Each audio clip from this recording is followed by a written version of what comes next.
That actually was a really good movie until they listened to the test audiences and then butchered the ending, and we had to go back like 3 months later and reshoot the whole ending because the ending that wasn't the ending. The ending was I got her back to the cabin and lost a lot of blood, and she just seduced me, and then we had this fight all over. And I remember the movie. then they just changed it. I actually don't like the film. I liked it when I did it, but the changes I don't like at all. I didn't like it all.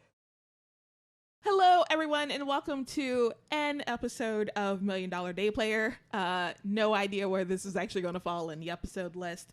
I am Amanda Mack, and this is an appreciation podcast for the one and only Mr. Peter Greene. Now, how it works is I basically take a film that's been one of my favorites of Peter's, and I watch it with a co-host who is a lot cooler than me, and we discuss his role in it. And then sometimes we actually look at films that I have not seen before, and we discuss those as well. And today my co-host is the lovely Alicia Briscoe. Hello, everyone. Hi. This is so cool. I get to do this with you in person. Yes. All of my other podcasts have been over Skype. So with very shoddy internet connections. So well, now we get to do it in a kitchen, so hopefully it's not too echoey and we don't hear dogs. Yes. Hopefully not. Hopefully not. That's what we're gonna do. Mm-hmm. All right, let's do it. I'm not used to looking at an actual person. Like it's weird. I'm losing my vocabulary. Would you like for me to put something in between us? I can totally pretend you're not there. It's better. Put a giant Skype screen in front of me. That's what I'm used to looking at. A huge Bitmoji. Yeah. Okay, so today we are actually talking about The Rich Man's Wife, which is a movie I had never seen before. I knew it existed. I knew Peter was in it, but I, for whatever reason, had just never actually seen it before. And I picked this movie for a couple of reasons. I picked it because, I thought it'd be fun to at least have one film that I just had not seen before. And also, this is a film where Peter he's a villain, but he's sort of like a very domesticated villain. He usually plays like someone in like some sort of crime syndicate or something. He seems like he's just like a lowlife. He's not part of any bigger organization. Like if he ever this character that he plays in The Rich Man's Wife just sort of seems like if he were to come across someone that if he were to come across one of the other characters he's played in other films, he wouldn't know what to do. Like he's just kind of a small time, low life type guy. And also even though it's only for about 5 minutes, this is one of the films where Peter at least plays a love interest for a little while, like for a tad bit. A second, yeah. Yeah, and then it goes horribly off the rails. I don't know what you're talking about. Hearing the words, "If I were to kill your husband," like seriously, I find that a turn on. That's so amazing that would turn the date wrong. I don't get it. I mean, I had no problem with it. Yeah, no. But apparently Halle Berry had a problem with it. She did. But this movie stars Halle Berry, as I just mentioned, Christopher McDonald, and also Clive Owen, like a very young Clive Owen. Super young. Like before he got the body to go with his head. Does that mean? I'm sorry. I can't. This episode is over. Thank you, everyone, for tuning in. We're just gonna say a pre-Sin City Clive Owen. Yeah, that was the first time I really saw Clive Owen was in Sin City. Oh, Jesus. Yes. I'm sorry, I've already thrown it off the rails. This is why I was a last minute replacement. We'll try to keep on track. Peter Greene, yes. So a quick synopsis of the movie is that Christopher McDonald and Halle Berry are married. There's a very significant age difference between them, especially since he is rich. It seems more prominent, the age difference. And they have a very turbulent marriage. He drinks a lot and works too much and, ignores her and all that good stuff. But they're trying to work on their marriage. And as part of that, they decide they're going to go on vacation to this cabin in the woods. And while they're away, work calls Halle Berry's husband away, and she goes off to a bar to go cry into a beer, I imagine, and she ends up running into Peter Greene's character, a guy named Cole, who's very charming at first, but immediately sort of poses some red flags. Huge. Just the biggest red flags. Mm-hmm. And I think this is a good place to say that we're most likely going to spoil the shit out of this. So if you have not seen this film and you don't want any of it ruined, maybe pause this and go watch it, or maybe come back to it once you've watched it. Yeah, I definitely would recommend that. Yeah. I think the first thing I noticed about this film, and I did have a slight advantage over you. I watched this Thursday night. I watched it 10 minutes ago. Right. So we just watched it, me for the second time, her for the first time, and then we just came straight into the kitchen and started recording. But I had seen this on Thursday, and the first thing that struck me was the score to this film. It was a little melodramatic, and I don't, and see, I have to say that carefully, because this is not my genre that I normally watch. And so I don't know if this is the normal kind of film score for stuff like this. Instead of more cowbell, somebody said more violins and louder and louder. I don't know if you've seen a Hitchcock movie, but someone was like, all of the violins from every Hitchcock movie, let's make them happen now. Okay, so that was also the thing. I felt like it was trying to sort of strike a balance between like being modern, but also being sort of a homage to Hitchcock films. It felt like it was sort of in that time period.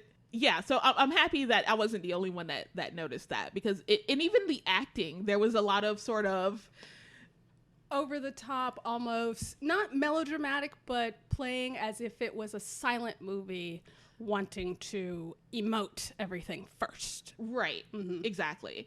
And I don't think anyone was giving their worst performances in this film. No, I have to agree with that. Everyone seemed to actually be acting, but no one, I have a feeling it felt like everyone knew that they weren't going to win any awards for this, but the script seemed good, like a good idea at the time. Right. Yeah. Yeah. That basically sums up how I felt about it. Yeah. And everyone seemed, well, I guess Peter was the only one that was really allowed to have fun with his character. Right. Yeah. Everyone else was very like sullen and dramatic and in their lane. Right. Very much in their lane. Like, the husband. Right. He had a little bit right at the end when he's we're spoiling everything. Running for his life and getting shot like 18 gazillion times. Right. But other than that, he kind of just, even when he was supposed to be like a mean drunk, like, because she says at the beginning he was a mean drunk, he just seemed like a drunk asshole. Not so much like, I'm going to beat you mean, or I'm leaving you mean, and you're verbally abusive mean, even just, he was just an asshole. Right. Who was too deep into his work. It was like 50s drunk. Yeah. It was sort of not as aggressive as it, I guess they were wanted to come off as. Which might tie into the end, but yeah, that's true. So let's just discuss sort of Peter's role in this, because the podcast is about him. Right. But I kind of loved it. Like I mean, I did love it. Again, Peter sort of seems like he's the only one that's truly having fun. I had fun watching him lose his shit. Yeah. I mean, it wasn't, like you said, first started out, okay, fine. She saw the red flag of, okay, I saw you playing pool a second ago, and suddenly you're behind me, but I've never seen you on this road before, but you're going to help me go home. Okay, that's cool. You brought me home, great. Right. The first time that I really saw a red flag, and it was great acting on his part, because he was like, yeah, I know you've told me you're married, but I still want to take you out to dinner. You're by yourself up here. Okay, you look like someone who cheats. So take you out to dinner. We're having a good time. We're dancing. Actually, the real moment where his character turns, is when he's like, okay, you won't sleep with me. So my dad told me that if a woman won't sleep with me, she'll tell me her life story. Excuse me. I need to be the waitress that comes up and be like, would you like a red flag? Because he just gave you one. Right. No, you didn't see it. Here, let me grab a bigger one out of my purse and hand it to you. Because obviously you're letting it go. Right. But the subtlety in which he sort of creeps into red flag territory is so great. It because is. he kind of feels like he's being sincere for like half a second, and then the conversation kind of continues, and you're like, oh no, he's about to go flipping crazy. For his character to start out seeming good, they kept that pace very well until it was like, right, all the records scratched, and he said, well, I'd do it. And she's like, you're joking. No, seriously, here's another red flag. I'm not sure if you heard him say that he was serious about killing your husband. Her reaction, though, was good. It was, okay, it's time to leave. Right. However, she left with him. Right. Which was an interesting choice. Yes. There are clearly some things that I think sort of played into the ending. But yeah, that did seem like a weird. I mean, I guess the fact that she really didn't have anyone else to really. This is true, and it is the 90s when you don't have a cell phone in your pocket. There's no Uber. There's no Lyft. You're in the middle of fucking nowhere, probably upstate in the woods, and you're the only chocolate drop in the pound cake. So there may be banjos playing the next time you try to go out somewhere. If you make a deliverance joke, this will be the second deliverance joke that's been made for this podcast. Yes. Beautiful. Yes. I'll make one later. The fact that she kind of had to rely on him, I get that. And there wasn't any more interaction with him after she got the gun and shot at him. Right. The first time. Because there were several. There were several times. And she didn't always miss. And her first warning shot drew blood. I liked that. Yeah. That was good. Yeah.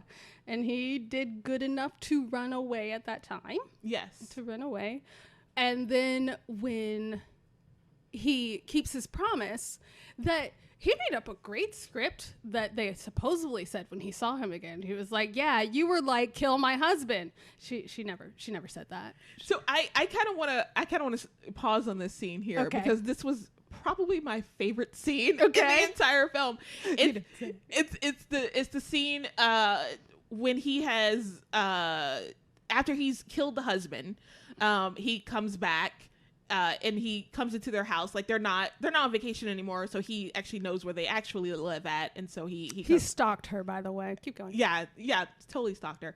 But so he comes into the bedroom and he has just gone off the rails. Like he is like, he's not even really trying to be polite or nice or charming anymore. He is completely just thrown that game out the window, and he is just a crazed man, and it's so fascinating to watch because if you didn't know what he was going to be going into this film, like if you didn't realize that he was going to be the antagonist, that's when you figured out really fucking quickly.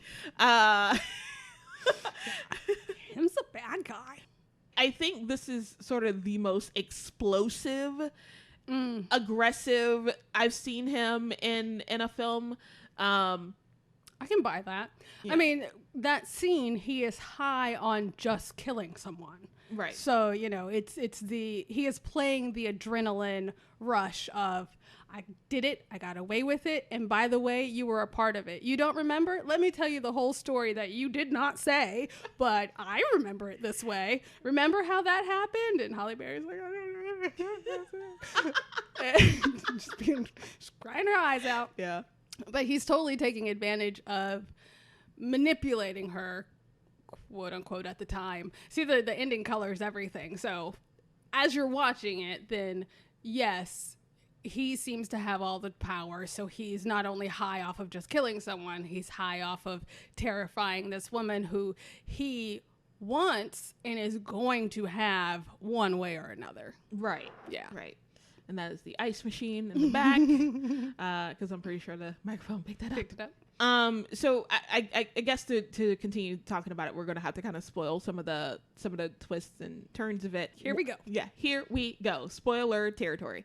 So as the movie goes on, you kind of realize, or you do realize, that Peter Greene's character actually knows Clive Owen's character, who has been having an affair with Josie, or the Halle character Berry. Halle Berry, and that basically Cole is brought in to kill her husband, because she, in the beginning of the movie, like, she breaks off her affair with Clive Owen, and he is not a big fan of that. He's in love with her, and Quote unquote, scare quotes. yes, It's convoluted. So Yeah. he loves her, quote unquote, but he loves her husband's money more. So she can't divorce him and get the money. So he'd have her, but I mean, what good is she without money? right. So he cooks up the plot of, I'll kill her husband, she won't know, she'll marry me in her grief, and then I'll have both. Yeah, Yeah.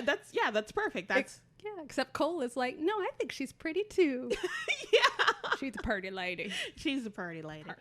Yeah, so Cole kind of throws a wrench in everything when he kind of does more than he is contracted to do. Cole was never supposed to talk to, nor meet, nor make eyes across the pool table at Miss Halle Berry. Yeah, exactly. But he does.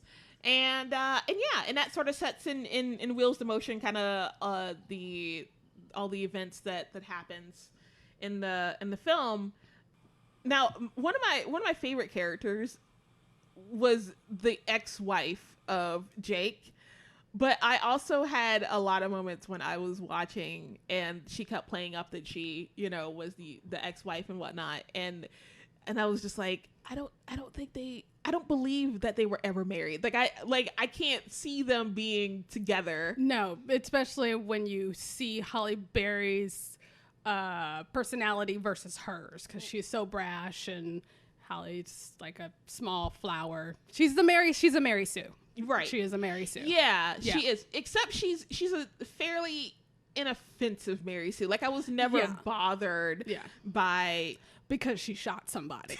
so she's a Mary Sue with a streak of Annie Oakley inside her. I think I want to jump into the ending a little bit. Okay.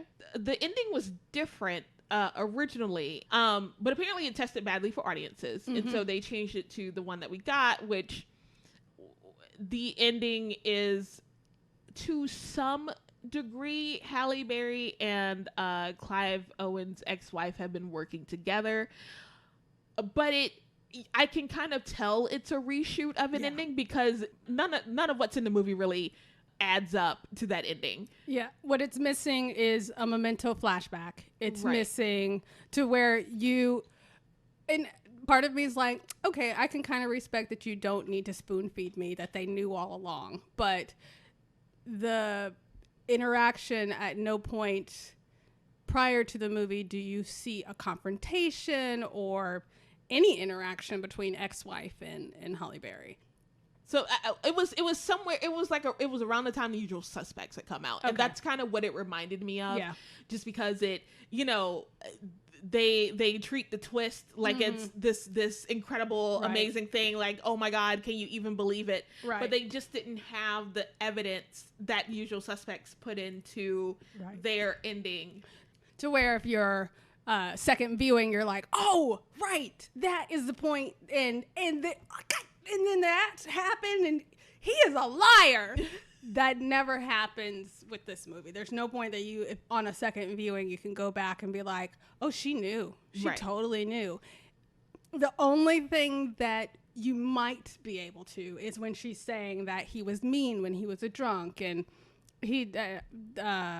McDowell never really acted that part up to be like a true mean.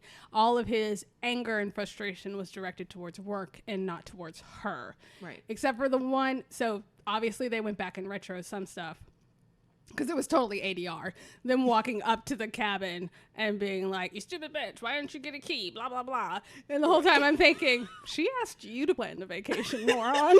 So why didn't you get the key? Is it her responsibility when you're planning the vacation? So strange, sir. Right. There was a lot of there was some ADR, and I think that was definitely due to them having to reshoot the ending. Yeah. And I really want to know what the original ending was. And, I would like to know too. And I'm sure it's on DVD. Like, yeah, because we watched it.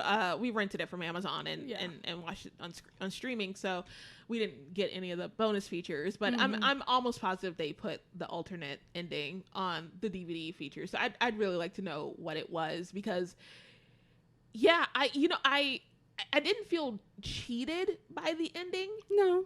But when I saw it, or when it was happening, I was just sort of going, no, this doesn't make sense, because now we have no idea what actually happened. Right. 'Cause everybody dead. Right. Everybody dies. Everybody dead. Clive Owen dies. Yep. Peter Greene's character dies. Everybody's dead. Everybody's dead. You got a penis, you dead. So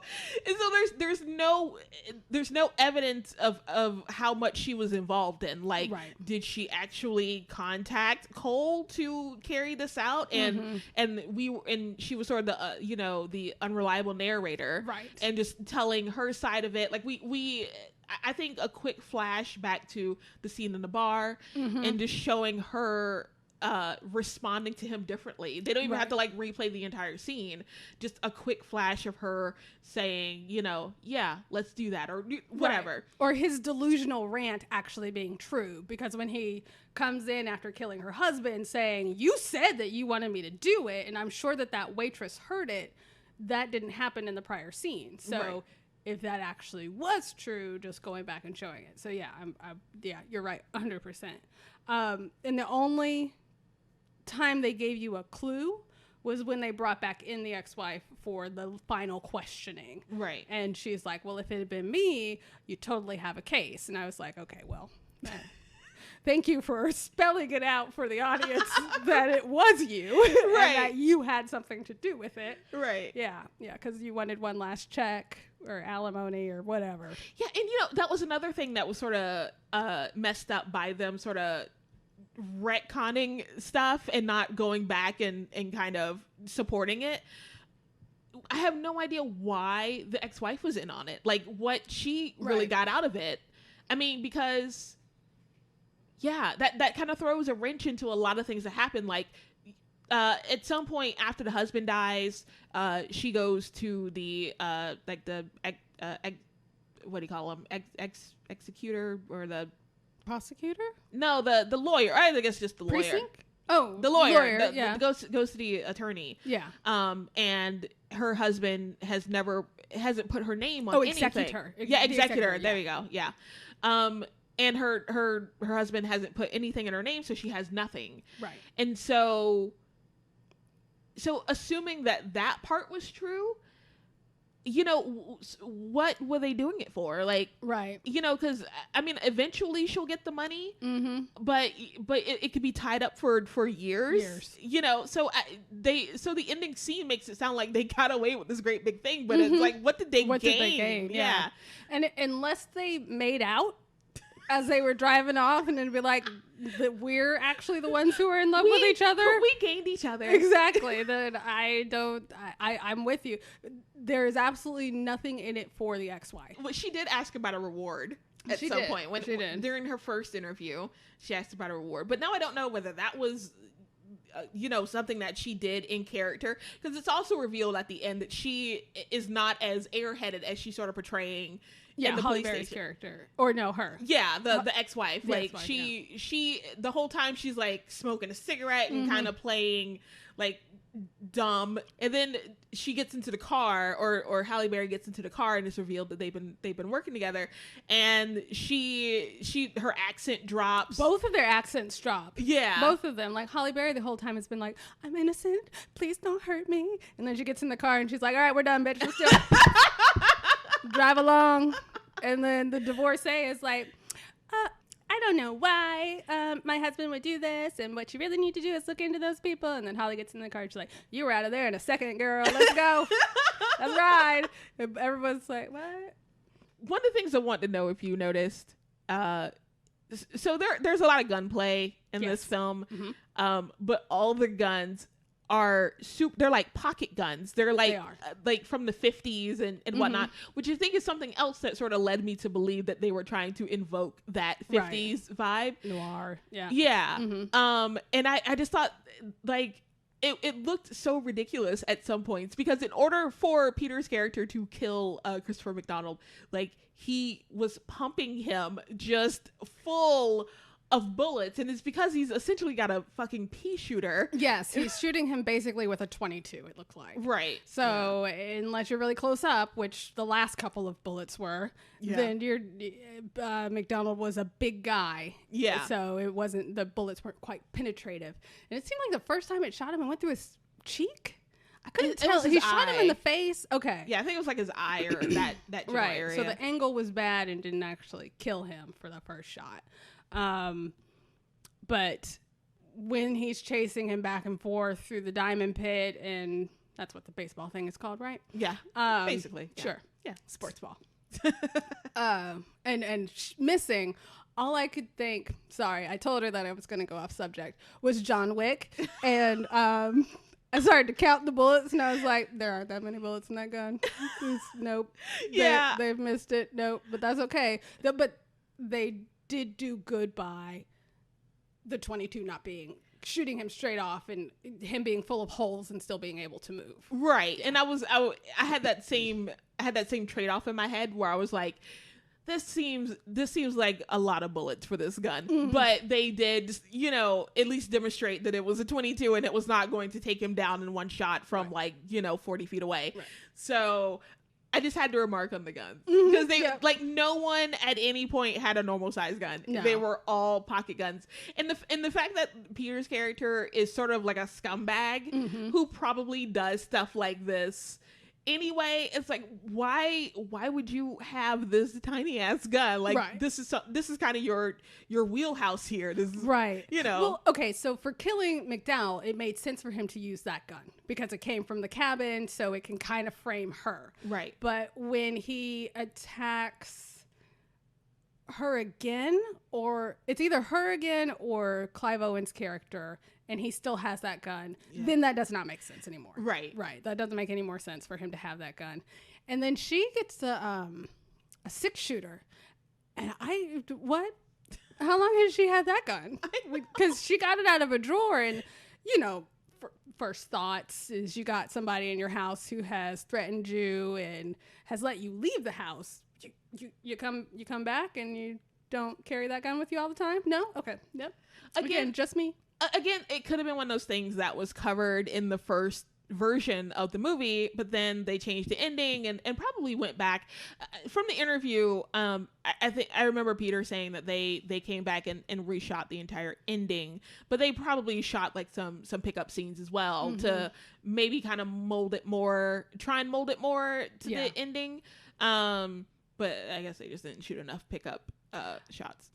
There were some really beautifully composed shots in this film that kind of hit me out of nowhere. And the one that I really noticed though, was right after, Peter Greene's character, whose name I'm blanking on Cole, now. Right. Cole, yes. After Cole kills, McDonald's character, he kills him like on the merry-go-round, and so after he actually kills him, he delivers that final shot like the merry-go-round is going, and they pan out, and the merry-go-round is taken up like 1/3 of the screen, and like the rest of it is just the night sky and the background, and it's just like this very ominous kind of spinning, and it's very quiet, and Cole is still on the merry-go-round kind of going around with it, and he jumps off. But I just thought that was such a cool shot. I really like that one. Yeah, and that's definitely homage, because it's maybe the birds. It was a whole bunch of noir homage, because that kind of shot makes you feel the loneliness and desolation that nobody was there to help. Right. Nobody heard it, and he got away with it. And he can be as leisurely as he wants about it. Right. Yeah. Yeah. Now that we're talking it out, like I was already more on board with this film the second time I saw it. The first time I saw it, I was concentrating so much on the soundtrack. The soundtrack really distracted me, and that's the only reason I've mentioned it like 7 times already, because it was so distracting to me. But yeah, going over the elements of it now and sort of figuring out what they were trying to do, I liked it a lot more. And I mean, I always liked Peter's performance in it, because he was having fun. He was having so much fun. Yeah. And he was just hamming it up, and that's sort of another way I don't really get to see him very often, is like just sort of being over the top and expressive and everything, because he's usually like very laid back, very cool, very composed. He's the ice killer almost, like, right. He's got that stone face. So I'm really happy that this film at least gave him an opportunity to just sort of be over the top and just, take it to level 10 instead of like trying to rein him in. Yeah. And bring him back down.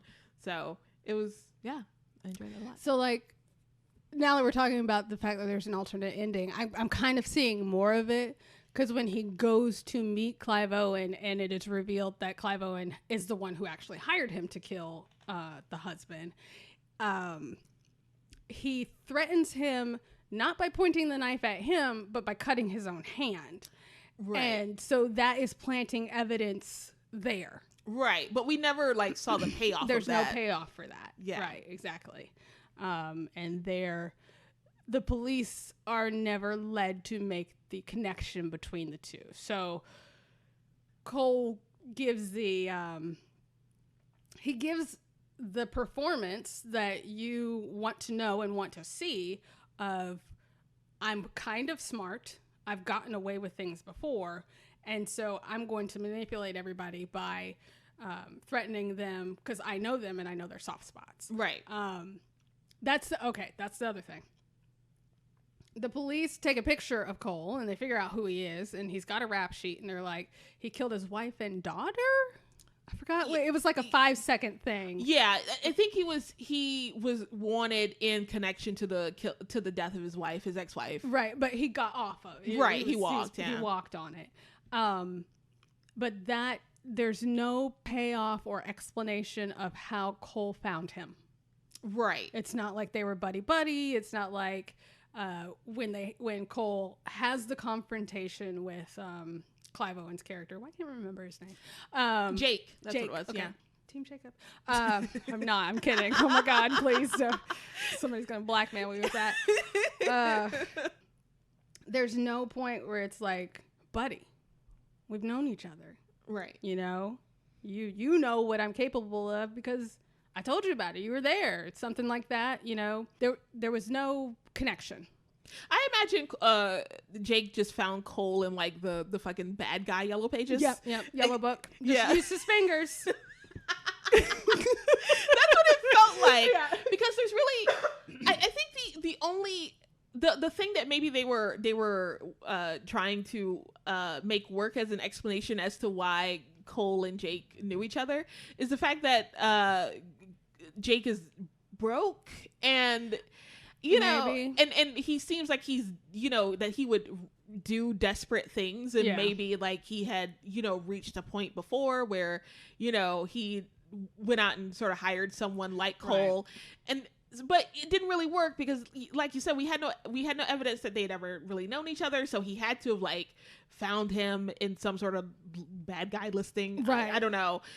But there's also no evidence that Jake is a bad guy. He's just broken in love. That's quote unquote. Yeah. In love with the money maybe that she comes with. I mean, she's a pretty girl, but the Greene is much prettier. Yeah, that's true.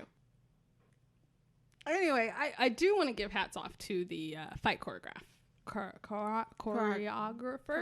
Words. Yeah. Because it was decent. It was decent, and again, it was fun.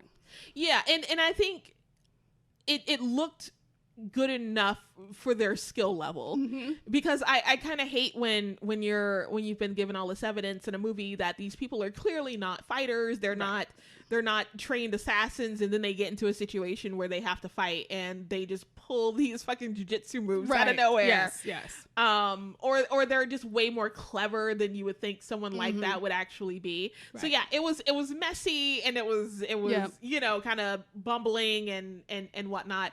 There's that that little kind of scrap that Cole and Jake have in the kitchen where Jake came his ass. Oh yeah, he was Cole had basically said that he had like gone up to Halle Berry's character and had just completely thrown the entire plan out the window, and he made some comment about her, and Jake comes over and he tries to attack him, and of course Cole has more fighting skills than fucking rich boy Jake. Yeah. So, wannabe rich boy Jake. Yes, that's true.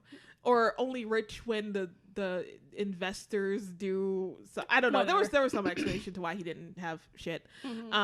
But yeah, so that little moment, it was so quick, but it was sloppy. It wasn't like really tight and taut, and that's exactly the way you would think it would go down, you know, because Cole's not really a trained assassin either. Right. He's just, you know, some fucking He's killed a few people. Yeah, he's killed some people. He's won it in connection with the deaths of, you know, some other people.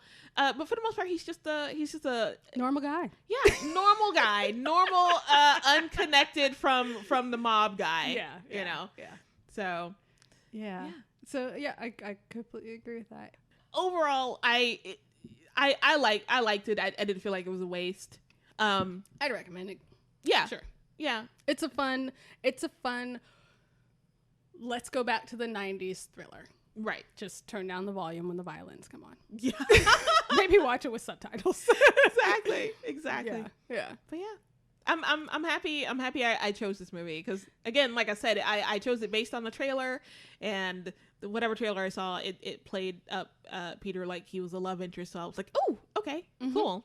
I'm happy you chose this one for me, and it's not a slice of life, and it had a little bit of action, a little bit of intrigue, some thrilling, and then a twist ending that they didn't plan for. Because you were originally supposed to watch Clean Shaven with me, and then what I didn't really tell you what Clean Shaven was about. You did not. But I was like, it's kind of a character study. It's like I don't think you would enjoy that very much. I like movies where things go boom. And things were boom. Things lots of boom. There was so much boom. There was boom. There was crash. There was thud. There was biff pow.